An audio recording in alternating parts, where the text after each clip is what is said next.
We come to the 14th presentation of the Parayana, and we're now going to go deeper and higher at the same time, so that the parentheses of expression will expand, and we will be able to pivot.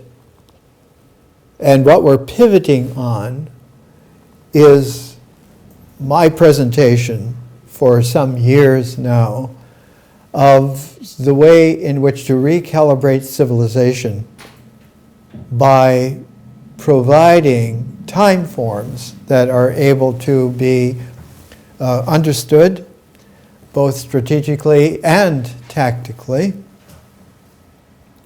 And we're beginning to appreciate that it takes a while to layer, or a good English word I used to use all the time is lave. Lave is to lick into shape like an ice cream cone. To lave a field of materia into the delight, the taste, the appreciation, but also into the shaping so that one can continue to do this. And it is this laving, layering that is characteristic of differential consciousness. And that differential consciousness is a complementarity with the integral cycle, the way in which time as a first dimension dynamic introduces a universe where sequence is important, where the rhythm of sequence is significant, and the significance and the importance of time as the metronome of nature allows then for spontaneous time to instantly blossom space, so that the three dimensions, the trinity of dimensions of space, blossom instantly from time, but time occurs out of a zero field spontaneously, which to high Dharma wisdom has for several millennia implied and meant and signified that zero is fertile. That zero most certainly is not a point. There is no 0 point, there's no zero horizon, there is a zero field, and that this zero field is fertile. And the fertility of zero field, nature, makes nature a mother. Not just feminine, but a mother. So that Mother Nature is a very accurate way to speak, not just colloquially, not just mythically, but deeply in significantly expressive terms. That she is fertile in her field of emptiness, that her seeming nothingness is fertile, is a mystery. But a mystery which one can understand, that she was fertilized, that her receptivity had received a creativity. And so this creative and receptive are really like the most primordial way, for instance, that the Chinese 5,000 years ago with Fuxi and Nu Gua, they were architects 5,000 years ago in ancient pre-dynastic China. The icon of Fuxi is always that he has the carpenter's square. The L shape with the cross at the angles is a carpenter's square. He can build. And Nu Gua, his mate, his tuned pair, she holds a plumb bob. And that with her plumb bob and his carpenter's square, the entire symbolic structure of the I Ching can be made that has a deep, truthful correlation with the nature of the universe. And that in that nature there are eventually that pair becomes paired, and that pair of pairs has its own pairing, and so one comes to a 2-cube, 8-fold, 8-form structure, and that is what I have developed over the last 50 years as a way of learning. The quality of time forms is that the rhythm follows a rhythm of increased energy, of increased frequency. And one of the current in the last several decades, about a third of a century really if you go into it historically in a kaleidoscopic conscious way, the way in which a time, energy, and nature, which is consistently a dimension, the first dimension, when it becomes energized, the frequency increases, and when it increases, the registry, in terms of a mathematical graphic registry, like a sine wave of the energy frequency, becomes increasingly active and also becomes complex. So that in nature, while there is one time, one dimension of time, by the time it gets to our quality of beings having a civilization, there are really 3 time forms operative at the same time as the first dimension, and that this operativeness introduces further dimensions. That space-time, to use a colloquial phrase made popular since 1905 by Einstein, space-time gives birth to, is fertile because of it being truthfully Mother Nature's entire cycle. She is pregnant again. She has been fertilized again, and she has received again, and the creativity and the receptivity have created again a new generation.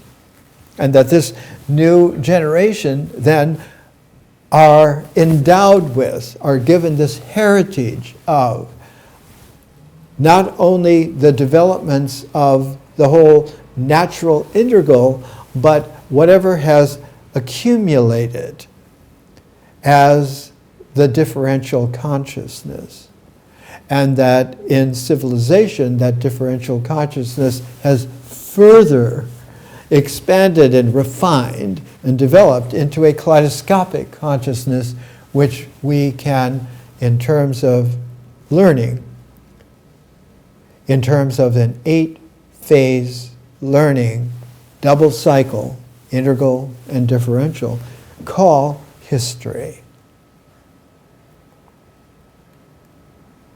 which is an expansion of vision. And so the whole visionary field opens, not like a Pandora's box, but opens, as it were, in a way that Isis initiates in a mythic horizon, deepening into a mystery, religious ability to have something which is a rebirth. Not just a rebirthing, not just being pregnant again in one's own inheritance from Mother Nature, but one has received not only the mother's nature of being fertile, one has received a, quote, father times quality of being creatively able to join that fertility. And so this whole image eternelle of a family of man is quite real, actually. But it is not just a family of man, but a family of all sentient beings. Because the first indication that all of this is possible, indeed, joyously parades itself forth, is that emotion is able to refine itself through experience into feeling. And it is feeling tones that bring out of the materia of perception and engender the further refinement of perception into images. And that these images love the feeling tones, and they kind of flow together. And as they flow together in this integral cycle, they engender the ability to have, in the symbolic structure of what is quickly now becoming the mind, they become the imagination. And the imagination, if it can remember either the images in some pattern or in some sequence,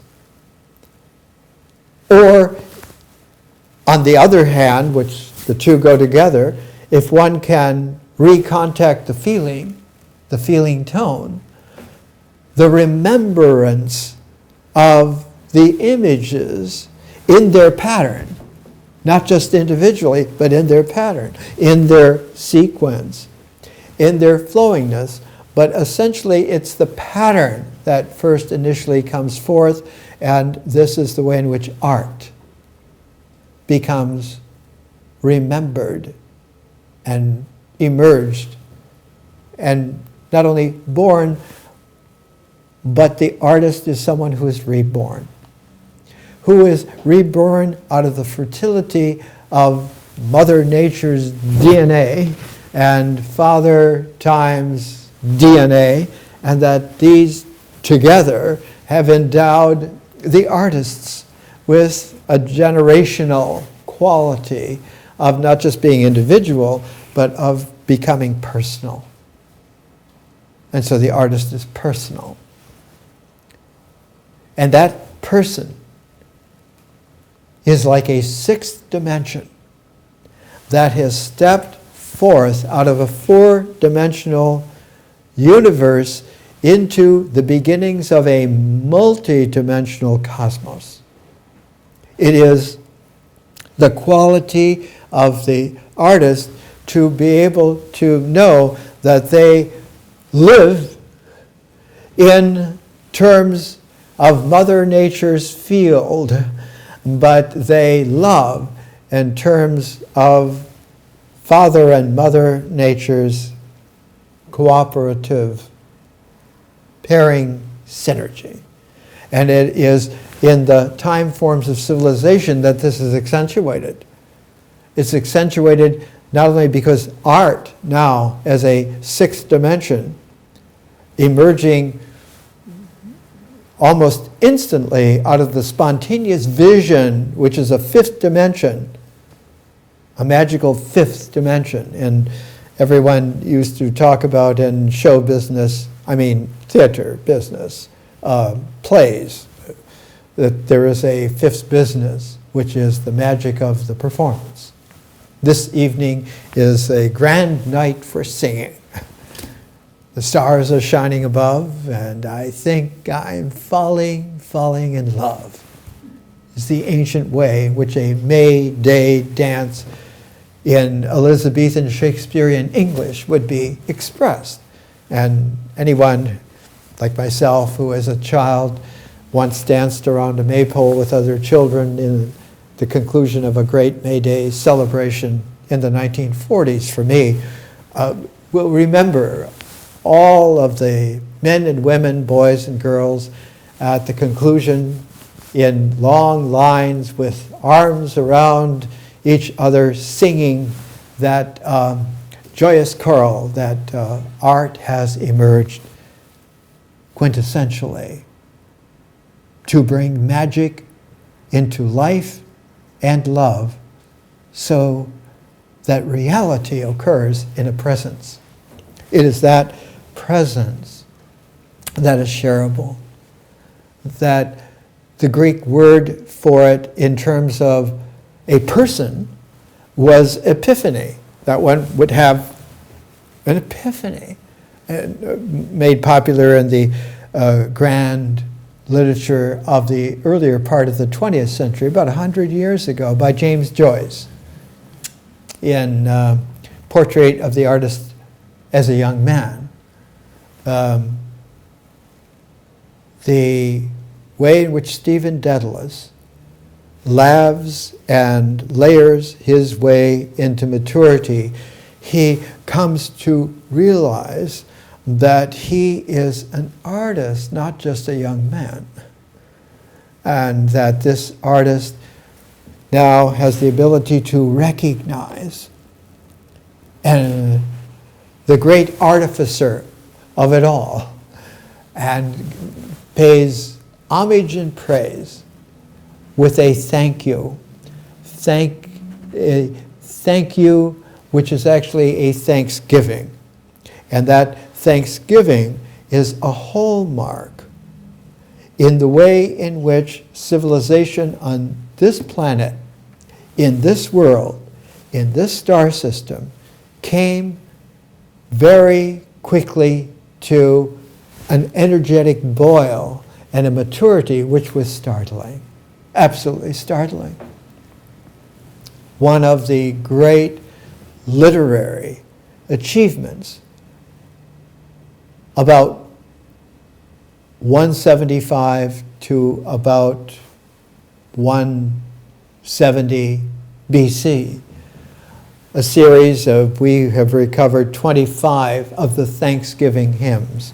In ancient Hebrew, the term is hodiot, and the hodiot are the Thanksgiving hymns of the teacher of righteousness, who was the founder of the Qumran community and the founder of the council that act as the guiding persons of the community, and that the head of the guiding community is called the guide. In ancient Hebrew, Mekecher. Mekecher is the guardian of the community through the council that allows for the purity of the presence, the presencing, to come into play creatively because of being able to understand the time forms and to know what time it is. To know what time it is on the planet, in this world, now, and how we got there by the time, not just by its sequencing, but by its ordinality, complexifying, and that this cardinality and ordinality become something so powerful that geometry joyously curves itself into trigonometry. And in this trigonometric functioning, one is able to understand, one is able to see, to behold a participation in the visionary. And that participation doesn't remove one from nature, but one makes one many, so that one has all kinds of facets that begin to cut, and the individual who was there in that symbolic structure, courtesy of the materiality of the world, of the way in which the physics and the chemistry and the biology, etc., actually do their little do-si-do contacting, flames deeper than patterns, becomes more than just rhythms, but is heard as music, seen as dance, kinesthetically entering into the way in which life and love participate in what Virginia Woolf once, in flashes of insight, wrote that these are moments of eternity. It is a quality of the teacher of righteousness to be one of the most significant forerunners possible, because he occupied, in a brilliant way, a threshold between what we understand, have come to understand, by the 14th presentation and by presentations from other series, all the way back to paired phase transforms. That one of the most powerful operative sine wave energies of time in civilization, one of three, is a reference wave.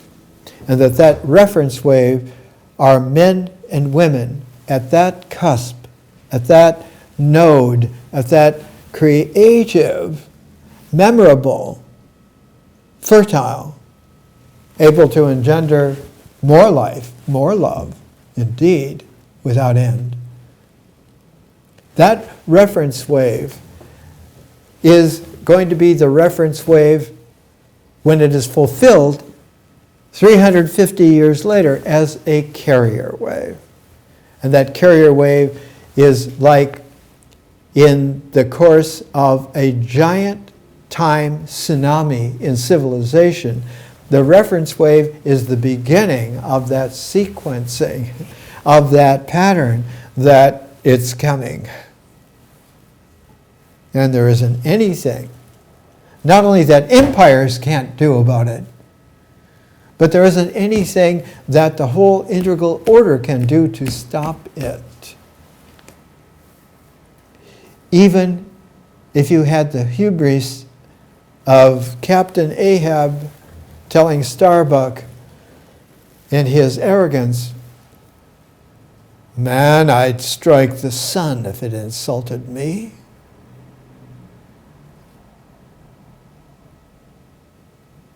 Reported by the lone survivor, Ishmael. It is a quality that the reference wave leading up to the carrier wave has a midpoint. And as the reference wave of that particular whole aeon is the best ancient word, Greek word, to call it. And as the aeon has a midpoint called a millennium, the aeon being 2,000 years, 2 millennia, with a midpoint of a millennium, the midpoint between the reference wave and the carrier wave is also a midpoint. And the reference wave for that particular aeon was 350 BC. About the time of the closing of Plato's life, the ending of 20 years of Aristotle's learning under Plato, the development of this entire inheritance all the way back to Pythagoras, and the birth of Alexander the Great coming up. And so Alexander the Great is a good metronome to keep. At the same time, 350 BC is the birth date, roughly, of Vyasa, who is the great poet of that age in India, who by the time he was about 50 years old, about 300 BC, wrote the classic basic Mahabharata in 18 sections, 18 parvans, and 1/3 of the way through, in the 6th parvan, is where the Bhagavad Gita occurs. And so the author of the whole development of Alexandria and the author of the whole development of the Mahabharata and the Bhagavad Gita all occur at that reference wave, and the midpoint is to a carrier wave that struck in its gorgeous dynamic of time, pushing aside the whole corrupt detritus of the past, about 9 BC. The midpoint was 175 BC. And in 175 BC, one finds the founding of the Qumran community, and the Qumran community under the Qumran Council. And the founder of that, the midpoint between the reference wave and the carrier wave, was the teacher of righteousness. And that teacher of righteousness was contacted because he was sent by a vision which he had had, where he grew up, where he was masterful, where he was quite well known, very, very famous.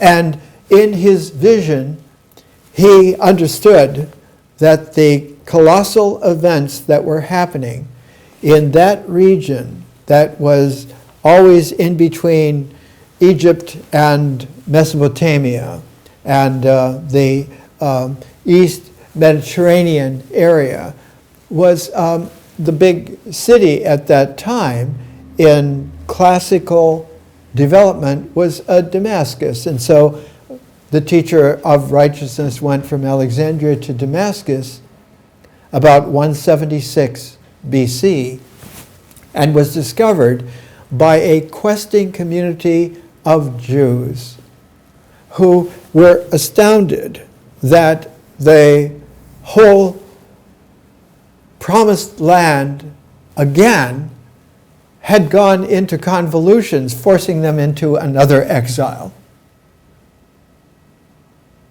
This was not the exile to Babylon. This was the second exile to Damascus, where they were trying to put together, and in the Dead Sea Scrolls, it reads that they wandered for 20 years like blind men. They didn't know what to do, or where to do, or how to do. And it says immediately in the Dead Sea Scrolls, in the community scroll, God had raised up a teacher of righteousness who understood in his heart God's presence. And the teacher of righteousness brought them to the site of Qumran in the wilderness of Judea on the shores of the Dead Sea, up above it, several hundred feet, and established the way in which the community rule, the way in which the council patterning would operate. And of course, this was like pulling the plug on an energized empire an empire that had inherited the Seleucid dynasty. Seleucus Nicator was one of the great generals of Alexander the Great. And it was his descendants then that became the kings of the Seleucid Empire. And by 175 BC, a new, young inheritor of the Seleucid Empire, his name was Antiochus IV. And Antiochus is named because that powerful dynasty was establishing the great city of Antioch. Antiochus. It is the Persian Empire become now an Alexander the Great, Iranian Persian Empire, and immediately Antiochus IV drew a bead on another city that was a stone in the craw of the power of that group, and that was Jerusalem, and rushed personally with immense force and took over Jerusalem, took over Judea, took over the whole Promised Land area, and in fact was pushing to get into Egypt and take them over too, but was stopped by the Egyptian. Why? Because another general of Alexander the Great, Ptolemy, had established his own empire at the same time that Seleucus Nicator was establishing his, and others were establishing theirs. All the generals divided it up. Like Pancho Villa taking the north, and Emiliano Zapata taking the south, and let's have a different Mexico. Jeez, let's get drunk and talk about it. And Villa saying, no, you're going to be the president. I'm done with it. I'm going to a cattle ranch where I can drink in peace. And Zapata tried to be the new emperor of Mexico and found it's not a place that you can be good in. The stuck integrals will sabotage you all the time, will plot all the time, will corrupt all the time. It's what they do. And the teacher of righteousness in his Thanksgiving hymns says there are two spirits. There's a spirit of deceit, an evil spirit of deceit, and there is a spirit of truth. And they are constantly in enmity because the one is a negation of the other. It's not a negation into nothingness at all. It's a negation into a corruptiveness, a deceitfulness. And the ancient name for that in Hebrew was Belial, the liar. Antiochus IV took over the temple, the second temple in Jerusalem, and he made it into a temple of Zeus. And he made it punishable by death if anyone tried to worship Yahweh in his own house in Jerusalem, in the temple. And it was at that time that the Qumran community and the Qumran council came into being because of the teacher of righteousness, who carried with him at that time the most authority in terms of the kaleidoscopic heritage of Judaism, of the Hebrew language tradition, of the Hebrew-Greek language traditions that had come together in Alexandria under Ptolemy, under his dynasty that was much more powerful in many ways and almost always than the Seleucid dynasty. And so the star Jew of Alexandria went back through Damascus to Qumran, establishing below the confiscated temple up on the high ridge in Jerusalem to set in motion, because he understood time forms as well as anyone has ever understood them. And that entire community and council lasted until 31 BC, when a massive earthquake hit exactly center. Must have been an 8 or 9 point earthquake. And it crumbled the buildings of Qumran and sent a split in the land down the stairwell, outside stairwell, into the pool of cleansing, into the pool of baptism, and drained the pool and split and into the community. It was in 31 BC that a Hebrew man, a Jewish man named Jesse, had a son born to him, named him Joseph, and Joseph would be the father of Jesus. It was in 31 BC that Augustus Caesar decimated at the Battle of Actium the military force of Antony and the imperial conniving patterns of Cleopatra, and founded, for all intents and purposes, the Roman Empire in himself. We're going to come back after a break and see that the inheritor of the teacher of righteousness, after that break of that earthquake, was a young baby that was secreted into the wilderness by his mother Elizabeth to save him from the death threats of King Herod, slaying all those under 2 years old that were born about that time, because the prophecies were saying that someone to replace him, his whole dynasty, had been born. That young baby was John the Baptist, who brought the whole teacher of righteousness time form back into play just in time to recognize the carrier wave has arrived. Let's take a break.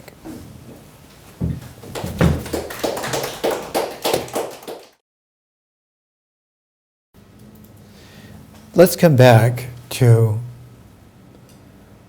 a rather startling development.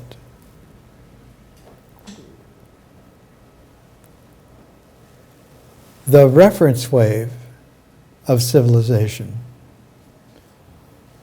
marks the beginnings of a increased capacity for vision and the written language to achieve a new level, a new quality, a new capacity, a new calibration.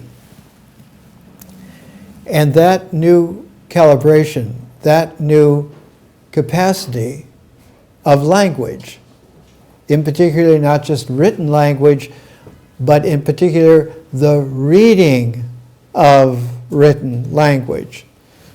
It is the readers who are able to learn. It is the writers who are able to create the learning. It is the community of the readers and writers who then look to the counseling, the counsel, as it were. As Zarathustra said, they are the noble friends. They are the men and women who are able, as pilot waves, to synchronize the reference waves and the carrier waves of civilization. Now, the easiest way to visualize, to have an image of how this pair, the reference wave and the carrier wave, operate, One takes the double helix of the DNA and turns it into a horizontal. And you will see that the two helixes do not intertwine like this. They intertwine because they flow together like that. They flow like hawks hunting together. Hawks always hunt in pairs. Male and female pairs. Reference wave and carrier wave pairs. So that when you come to the energy of dimensions that structures civilization, you come to understand that the complexity increasing of pairs of carrier waves and reference waves in the DNA of civilization have to be related constantly on an increasing level by pilot wave men and women who are able to be the noble friends of the referencing and of the carrying, and they act as in music would be an overtone. They're an overwave. Whereas the reference wave continues, but it continues like an undertone. And the pilot waves, as an overtone, are like the keys in music, the keys to the composition. This composition will be such and so in D or in F. So that the symbolic keys of civilization are created anew at carrier waves by the pilot wave community leaders in the terms of not leadership. We'll see that that's a very corrupted term. But in terms of council, COUNCIL, they form the pilot waves who are remembering and who are creatively imagining still, not only yet again, but sometimes in great continuity between pilot waves over the whole spread of civilization, and now with our current new aeon that came into play at its apocalyptic crest in 1991. You can write that date like a palindrome, 1991 either way. Whose reference wave was about 1650. With the mathematical refinement of language of Newton and Leibniz bringing the infinitesimal calculus, the integral and the differential equations that were able to take the infinite detail between 0 and 1, or 1 and 0, and make it expressible and refinable and researchable indefinitely. It isn't that Newton and Leibniz's calculus is out of date, it's that it's now refined many times over. And that the first major refinement of it, before it was even understood by a very large population of people.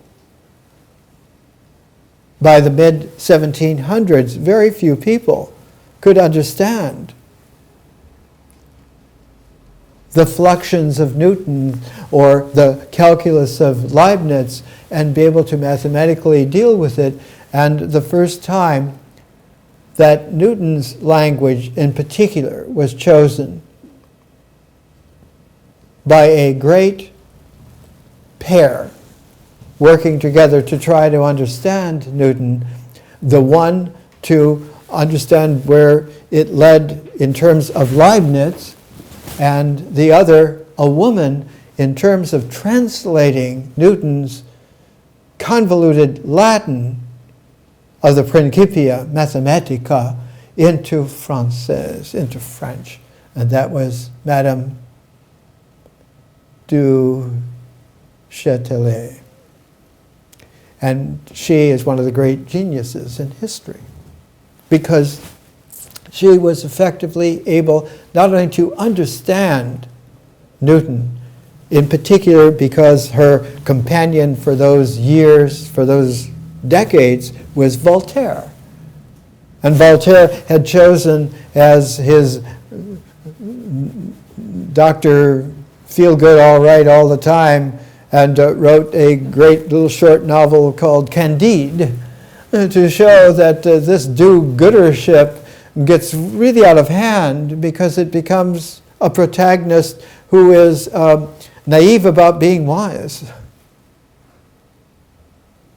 Whereas she understood, because she understood not only what she was doing with Newton, she understood what was happening with Voltaire, who eventually left her for a younger woman after years of being together in the most wonderful way. Her chateau, she was the wealthy one, was not far from where, outside of Geneva, is the big physics cyclotron. And it is wonderful to see that she is the one just less than a day's bicycle ride away who was able to bring Newton's language into French. And the French language was much easier, comparatively, to understand than Newton's Latin.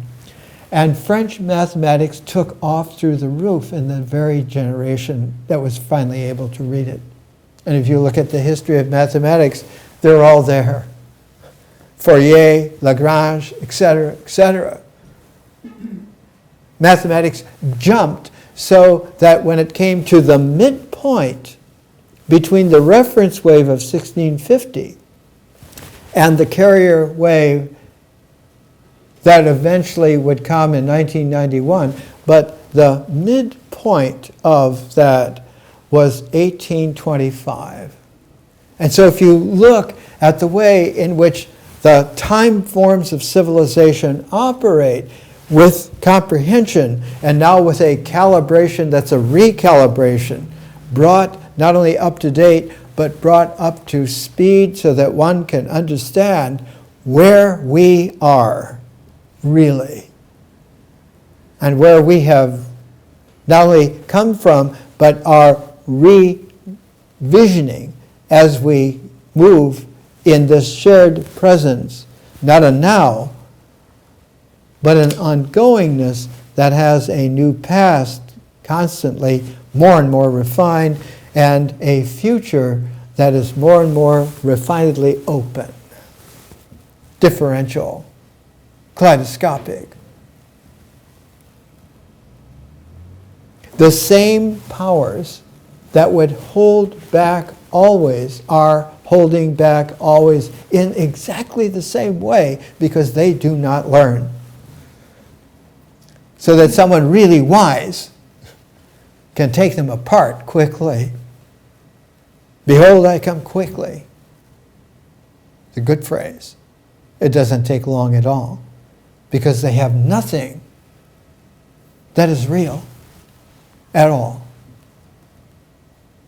It isn't just a sham. It's a shambles parading as a complexity.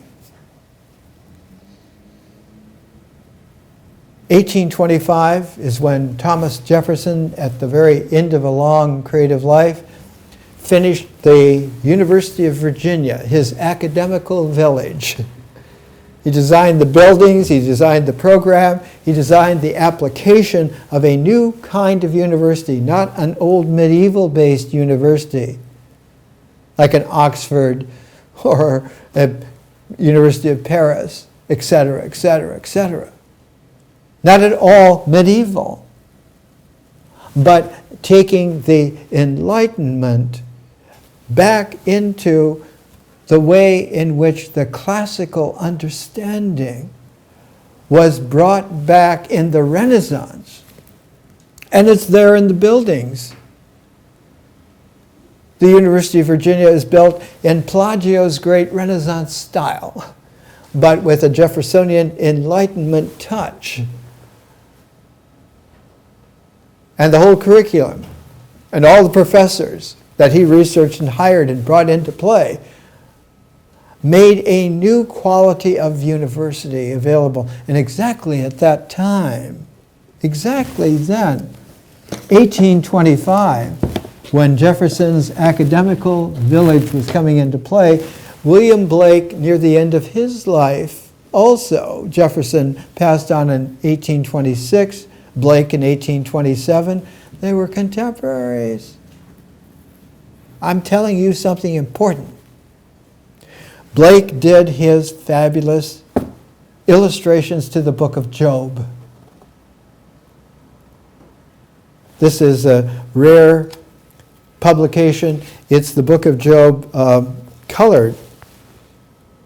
The tints were put in by Catherine Blake and William Blake together.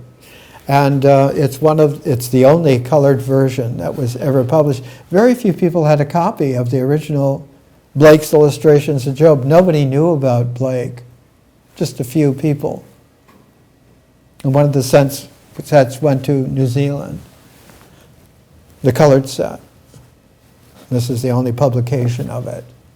You have to know what's what to know what it is, and you have to have vision refined to kaleidoscopic historical consciousness to understand what to do with it. That book of Job was first written by the teacher of righteousness as a young man in Alexandria.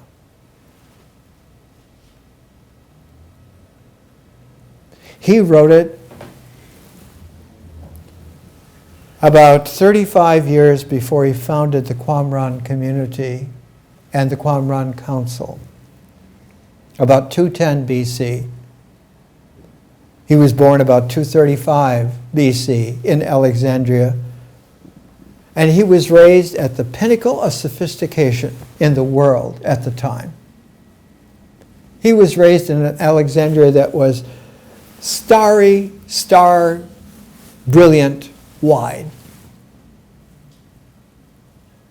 Not only that the original Ptolemy I, is usually called Ptolemy I Soter. In Greek, Soter is savior. He saved the vision of Alexander the Great in the form of the great world city of Alexandria. Not a great city of some empire or other, but a great city of the whole population of mankind as a family, the oikumene. And he established in 305 BC the culmination of the vision of Alexander the Great in finishing at least the beginnings of the city of Alexandria, and founded then in that year the Ptolemaic dynasty. And exactly when he founded the Ptolemaic dynasty, Vyasa was mature enough to write the Mahabharata on a level of the Bhagavad Gita. The son of Ptolemy I and his wife Arsinoe were so pleased with the quality that they had, the qualities that they embodied and inhabited, that they sent him to the Greek island of Kos, C-O-S, to be educated, to be raised and educated. Kos is off the Ionian coast of what is today Turkey, about midway between Rhodes and Samos. Samos overlooks the delta where the river comes down and flows through what was the great city of Ephesus. And Rhodes, of course, had the great city of Rhodes. And so Ptolemy II named Philadelphus brother lover, brotherly love.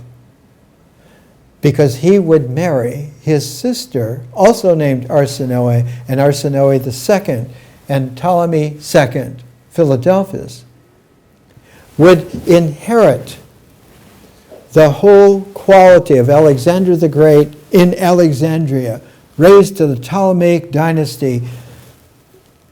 And the Ptolemaic dynasty's reach was not only Egypt, but was the Aegean Sea and all of its islands as well. And at the pinnacle, at the top, the northernmost point, the northernmost island in the Aegean Sea, is Samothrace. And it's there at Samothrace that the great gods in a feminine way were worshipped in very, very ancient antiquity.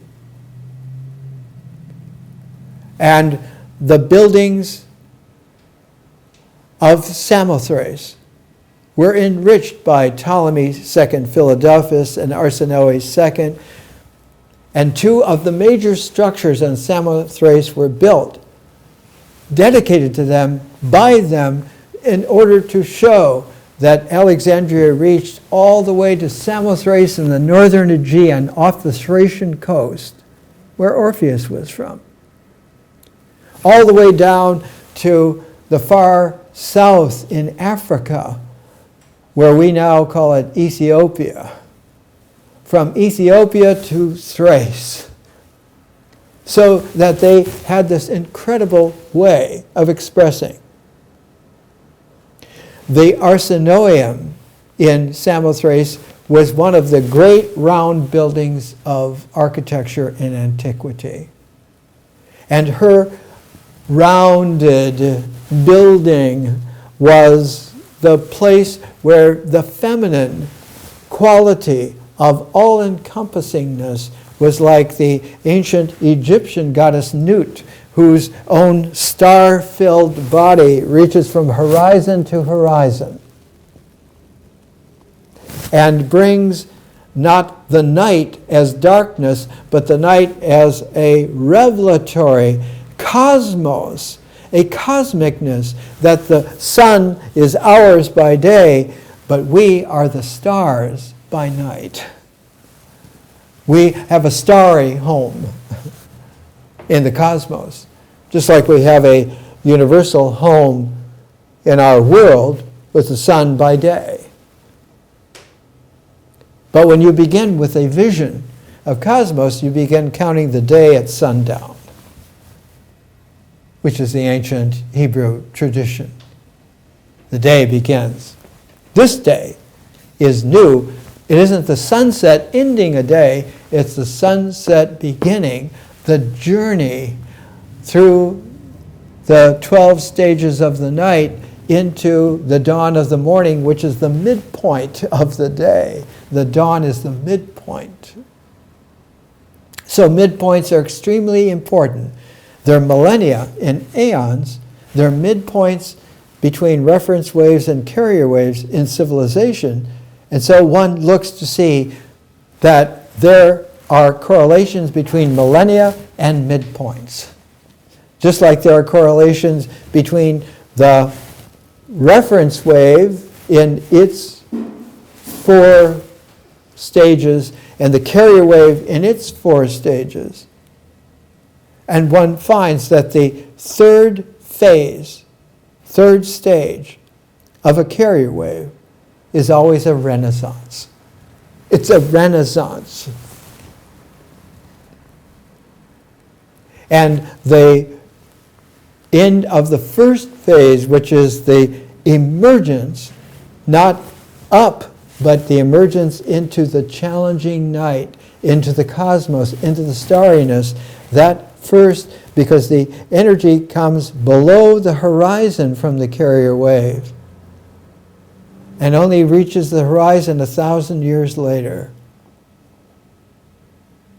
So there is a nadir that takes the first phase of the carrier wave and passes it on to the second phase of the carrier wave that will come back up to the millennial horizon. comes the millennium. But in terms of those who are seeking to control civilization, a millennium is a horrific time because it's a challenge period. All of the power that we have, all of the wealth that we have becomes jeopardized especially, and we thought we had it made. When the nadir came and only a few were able to whisper and pass it in that way during the midnight of the night,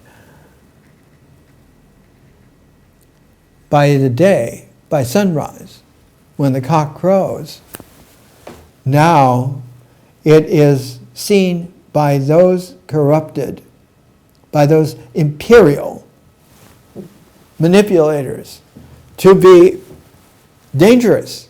This is dangerous. So millennia are feared by them, whereas millennia are rejoiced by those who understand in the counsels of noble friends and encourage those, Zarathustra called them men of action, those persons, men and women, who are able to do things, who know how to do things. And like a pilot light for the pilot waves, what Zarathustra called the man of light, very often a woman of light,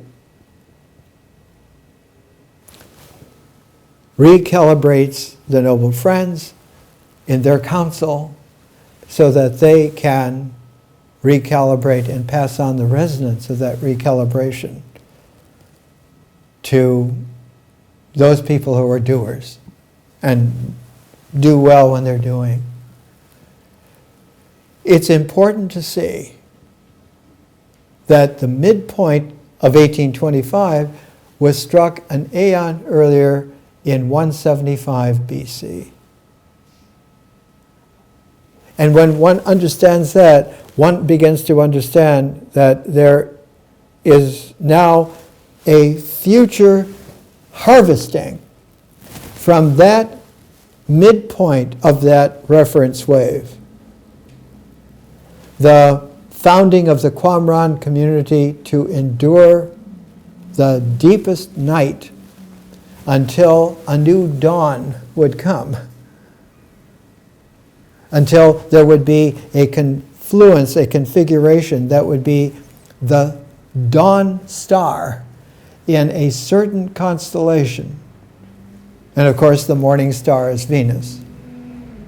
And when the old Zarathustrians become Zoroastrians in a renaissance of 500 BC, at the time of the new aeon, were able to understand the star configurations, and when Venus rose and was the star of the birth, they knew then this is it, and this is where, and they were there exactly on time,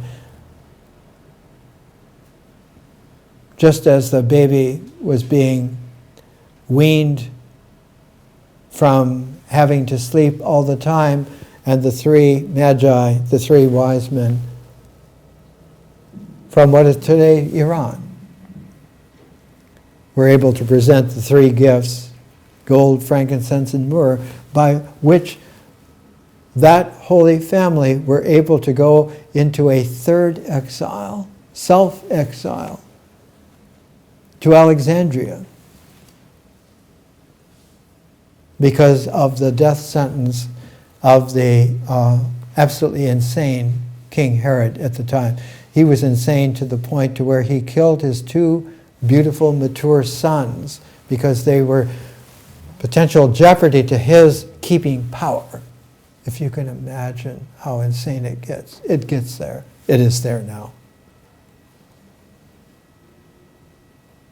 Assad will kill everyone in Syria so that he can be there even alone. And Putin endorses that. The mullahs in Iran endorsed that. Mullah clause does not bring Christmas. It brings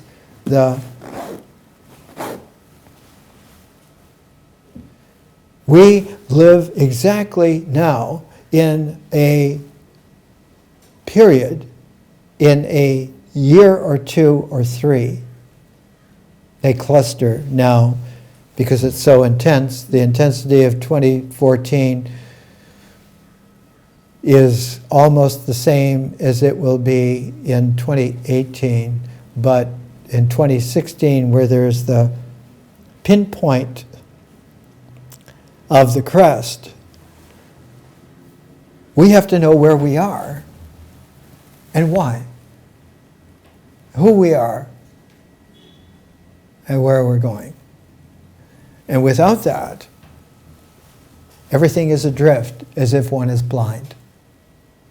And that blindness can go indefinitely, unless there were some way to bring a rhythmic penetration into time, even on the complexity of civilization, so that the right moments occur and they all cluster around presence and the shareability of presence, so that the new aeon of a Jesus in Alexandria and Mary Magdalene is subentitled The Origins of Shared Presence, for every reason that there is. And that the first symbol of that way was certainly not a cross. The cross didn't come in until the millennium, 1,000 years later, as the standard way. The cross that came in was a St. Andrew's cross in red that was seen by a vision of Constantine the Great, when there was this severe battle at the Milvian Bridge to get into Rome to take over again. But the cross, the singling of the crucifixion, of a suffering Jesus being crucified on a cross, is a product of millennial usurpation. At the same time that the cult of the Virgin Mary came into play. It's all millennial. It never was that way. The original symbol was that of a fish. Not the constellation Pisces. But because when Isis remembered, put back together Osiris, the creativity, fathering, which she accepted and accepts, so that they can have a child. In their case, the child was a son, Horus.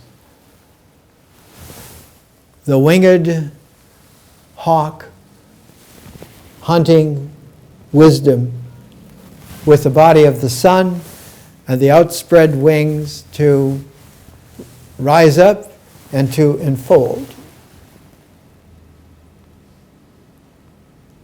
All of the 14 members, except one, were remembered, and recollected by Isis, except the 14th. And the 14th was his penis, which had not been buried by the nemesis Set like the other pieces that were distributed and buried and hid that way, but the penis had fallen into the Nile and was swallowed by a fish. And that fish then was blind and navigates its way in the muddy, murky Nile because it has a super sensitive sonic radar out of its body, and it can navigate like bats do without having to look or see. And so the reproductive organ of the god of rebirth is in that quality of navigating by resonance that is a mysterious waveform beyond the expected way in which integrals cause each other and material comes together so that you can diagram it. You can't diagram some of the higher dimensions. You can symbolize, but in order to symbolize, you have to be able to have a peculiar quality of written language. You have to be able to put interspersed and distributed like seeds of something new and sudden, of freshened presencing in a discursiveness that is increasingly complex and as accurate as one can make it, so that in this new loaf of rhetoric, one delivers the raisins of a poetic.